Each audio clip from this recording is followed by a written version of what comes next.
이쪽 부분은 올해 고추 농사를 이렇게 마감을 하는 것 같습니다. 가끔 저에게 주당 몇 근 따느냐라고 물어보시는 분들이 있습니다. 그런데 제가 한 번도 제대로 대답을 안 드렸습니다. 그런 이유가 바로 이런 데 있습니다. 농사를 짓다 보면 저도 사실은 듣는 사람이 신뢰할 수 없을 정도로 많이 따는 경우도 있습니다. 그런데 이렇게 완전히 또 망하는 경우도 있습니다. 예를 들자면 시험을 5번 봤는데 3번은 100점을 맞고 2번을 빵점 맞았으면 몇 점이냐고 물어보면 대답하기가 어려운 겁니다. 2번의 시험에서 빵점 맞은 사람한테 3번의 시험에서 100점 맞은 것이 무슨 의미가 있겠습니까?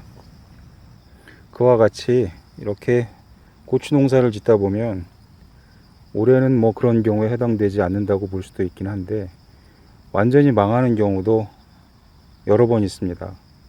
그래서 주당 몇 근을 딴다라는 얘기는 아무런 의미가 없는 문답인 것 같습니다. 노지고추가 넘어갈까봐 제가 줄을 끊어줘야 하는 것이 아닌가 고민을 하고 있는데 아직까지는 그럭저럭 버티고 있습니다. 계속해서 바람이 미친듯이 불고 있습니다. 그리고 하늘에서는 전투기 지나가는 소리가 들립니다. 지금 소리를 들어보면 마치 비행장 옆에 서 있는 것 같습니다.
이쪽 하우스가 엄청난 데미지를 입었습니다. 이 길 건너 이 앞쪽에 있는 집에서 지붕이 날아오는 바람에 이 정도로 찢어진 곳이 엄청나게 많습니다. 저 위쪽도 저희가 어제 비 오는 와중에도 하우스 안에 들어가서 부지런히 테이핑을 했는데 파편이 비처럼 쏟아지는 상황이라서 감당하기 힘든 정도였습니다. 이쪽은 어제 바람 때문에 고추들이 다 쓰러졌습니다. 그래서 아침부터 지주대 흰 것들을 다 뽑아내고 고추대를 잘라내고 있습니다. 가지런히 다 누워 있습니다. 이쪽 부분은 올해 고추 농사를 이렇게 마감을 하는 것 같습니다. 그래서 이 휘어버린 지주대를 다 뽑아서 치우고 그리고 끈도 해체하고 고추도 다 치워야 할 것 같습니다. 그렇지 않으면 요 며칠 내로 계속 비가 내린다고 하니까 이게 다 썩어버리면 악취가 대단할 것 같습니다. 저희도 어제 태풍 닝닝의 영향으로 많은 피해를 봤습니다. 농작물이 쓰러지거나 망가진 것은 어쩔 수 없는데, 그 중에서도 저희 밭 앞쪽에 있는 집에서 날아온 이 플라스틱 스레트라고 하나요? 이러한 파편들 때문에 많은 피해를 봤습니다. 이것이 이 정도 크기부터 시작을 해서 사람 몸뚱아리만한 것까지 거의 폭탄이 쏟아지는 것처럼, 그리고 우박이 쏟아지는 것처럼 엄청나게 저희 밭과 하우스 위로 쏟아졌습니다. 이것이 한 20-30년 된 것이라서 잘게 부서져 가지고 저희 밭으로 쏟아지는데, 심지어 이렇게 세로 형태로 불면서 표창처럼 날아오는 경우도 많았습니다. 이런 식으로 슬래트 소재의 지붕 마감재인데, 이런 것도 엄청나게 쏟아졌습니다.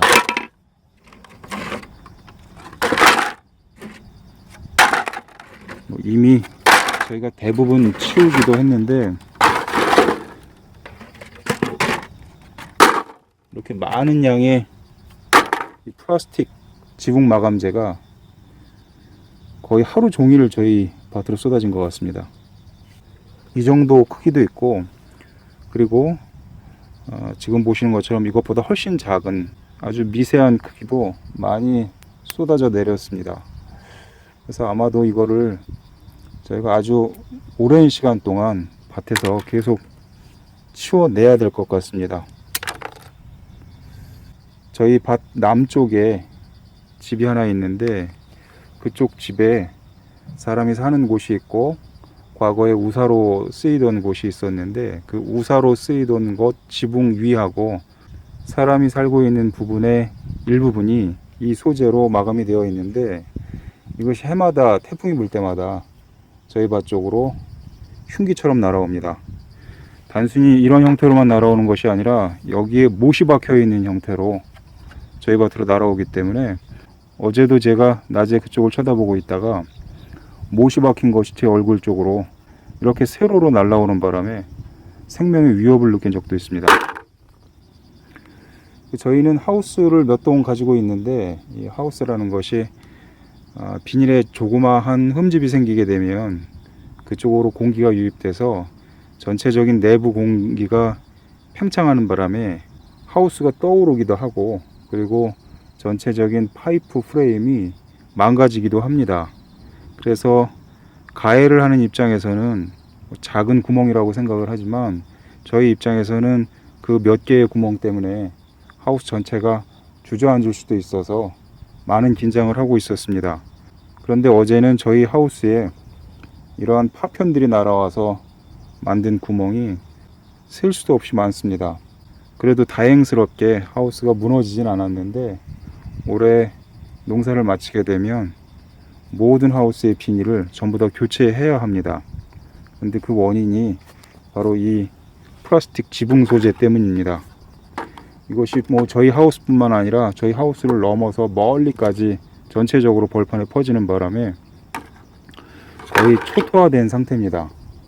그래서 어제 바람이 가장 셀 때 저희가 달려가서 그 댁의 주인분한테 말씀을 드렸더니, 참 같은 상황을 대하는 입장 차이가 너무 커서 저희가 어떻게 피해 보상을 요구할 수도 있는 그런 상황이 아닌 것 같습니다. 비닐 정도야 견적이 얼마 나오지 않으니까, 그리고 또 제가 혼자 교체할 수 있으니까 무난하게 교체를 할 수 있는데, 저희는 입이 바짝바짝 말라가는 상황이고, 그리고 너무 당황해서 발만 동동 구르고 있는 상황인데, 너무도 태연하게 대처하는 모습에서 이게 시골의 귀농귀촌 생활이 정말 쉬운 일이 아니구나 라고 느꼈습니다. 저는 도시에서 살면서 고향집 근처 경작지에 출퇴근하면서 일을 하는데, 만일에 아는 사람 하나도 없는 곳에 가가지고 귀농귀촌 생활을 하다가 이런 일을 겪게 되면 과연 계속해서 그 생활을 이어갈 수 있을까, 그런 생각을 하게 될 것 같습니다. 제가 나고 자란 곳에서도 많은 황당한 일을 겪게 되는데, 전혀 아는 사람 없는 곳에 가서 토착 주민들하고 이런 일이 발생하게 되면 귀농귀촌 생활을 이어가기가 쉽지 않을 것 같습니다. 얼마 전 영상에서 제가 19년째 거의 20년 가까이 저희 밭하고 그 너머 밭하고 사이에 배수로 정비하고 제초 작업을 도맡아서 한다고 말씀드렸는데, 그 밭 같은 경우도 트랙터로 로타리를 치고 풀씨를 뿌린 다음에 나중에 수확할 때 한 번 옵니다. 그런데 그 작업을 1년에 3번 하기 때문에 1년에 딱 6번만 밭에 오고 가는 사람이라서 그 배수로라든가 그리고 자기가 경작하는 밭에 풀이 어떤 영향을 미치는지 전혀 의식이 없습니다.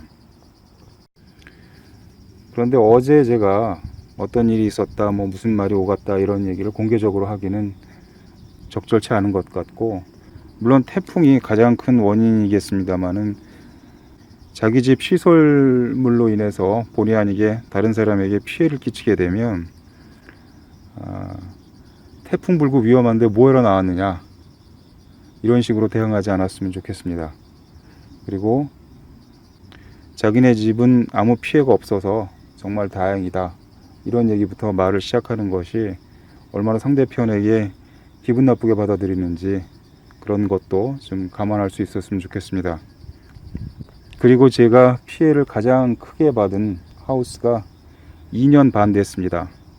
그래서 2년 반 됐으면 비닐 바꿀 때도 된 것 아니냐, 이렇게 대응하지 않았으면 좋겠습니다. 그리고 마지막으로 일제 비닐은 오래 간다는데 왜 국산 장수 비닐을 써서 이런 일이 벌어지게 됐느냐, 이런 식으로 대응하지 않았으면 좋겠습니다. 그런 식으로 얘기를 시작하니까 제가 피해 보상에 대한 얘기는 아예 시작도 안 하기로 했습니다. 금액이 크고 작은 것이 문제가 아니라 설사 제가 입은 피해에 대해서 금전적 보상을 받았다고 할지라도 깔끔하게 해결될 것 같지 않습니다. 그냥 올해 농사가 끝나면 내년 봄쯤에 저 혼자서 비닐을 교체하고 마는 것으로 상황을 정리할까 합니다. 비용이라고 해봐야 몇십만 원 정도인데 같은 상황을 대하는 입장이 너무 달라서 일정 정도의 보상을 받는다고 해도 그 후에 계속 얼굴을 마주하면서 너무 불편한 관계가 이어질 것 같아서 그냥 저 혼자 해결하기로 했습니다. 연고지 아닌 곳에서 시골살이를 시작하는 것은 많은 것을 포기해야 하고 그리고 단단한 각오를 해야 할 것 같습니다. 지금까지 농담TV였습니다. 시청해 주셔서 감사드립니다.